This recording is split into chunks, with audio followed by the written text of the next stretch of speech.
നീ ഒരു കാര്യം ചെയ്യാറുണ്ടോ ആൻഡ് നീ ഒരു കാര്യം ഇപ്പം ഇങ്ങനെ ചെയ്തുകൊണ്ടിരിക്കുകയാണോ? ഇത് രണ്ടും ചോദിക്കുന്ന രീതി വ്യത്യാസമുണ്ട് ഇംഗ്ലീഷിൽ.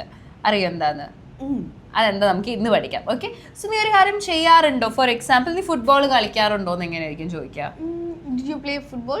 Do you play football? കളിക്കാറുണ്ടോ? പ്രസന്റ് ടെൻസ് ആണ്. Do you play football. പക്ഷെ നീ ഇപ്പോൾ ഫുട്ബോൾ കളിക്കുകയാണോ എന്ന് എങ്ങനെയാ ചോദിക്കുക? Are you playing? Are you playing football now എന്നാണ്. അപ്പൊ അതാണ് ഈ ഡൂയും അതേപോലെ ആർ യും തമ്മിലുള്ള വ്യത്യാസം. ഡു യു എന്ന് പറഞ്ഞാൽ നമ്മളൊരു ശീലത്തെ പറ്റി ചോദിക്കുന്ന സമയത്ത് യൂസ് ചെയ്യാവുന്ന ഫ്രേസ്. ആർ യു എന്ന് പറഞ്ഞാൽ നീ ഇപ്പൊ ചെയ്തുകൊണ്ടിരിക്കുകയാണോ, പ്രസന്റിൽ പറയുന്ന ഒരു സിറ്റുവേഷൻ. ഓക്കെ, നീ English സംസാരിക്കാറുണ്ടോ?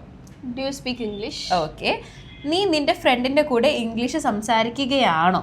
R you speaking English with your friend? Okay, നീ ടി വി കാണാറുണ്ടോ? Do you watch T V?